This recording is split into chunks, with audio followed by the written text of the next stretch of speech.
Notaðu tippið 1x2 við tippum.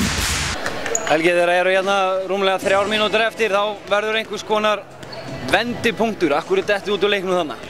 Það er erfitt að segja, kannski akkurat núna fyrir mig, en það var eins og við bara bóknum, gáum eftir smá álægi og ágangi frá Keflavík.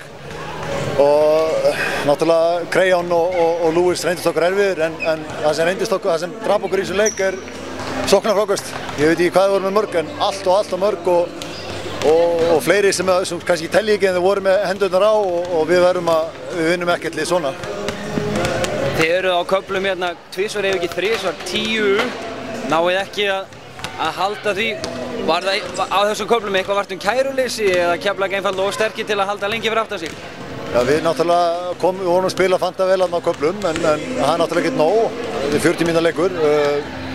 Jú, við vorum kannski 10 stigum yfir, en það hefur vantað aldrei hjá okkur í vetur svona að klára leiki, það skilur að slátra liðum.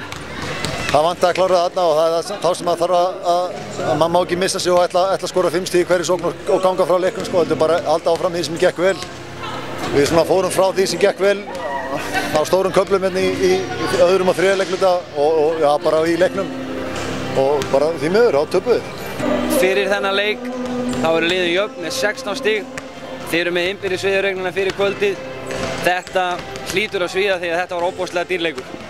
Allir leikir sem eftir eru dýrir. Það skiptir engum máli hvort sé Keflavík, Snæfell eða hvað. Við verðum bara að vinna alla leiki, við ætlum að komast ná allan heimavallar rétt og við ætlum okkur náttúrulega að vinna þessa deild, þannig að það er deildakeppni þar að segja, en það verður erfitt núna, en maður veit aldrei, þetta er svo jafnt og við verðum bara að fara í hvern einasta leik bara eins og að sé okkar síðasti.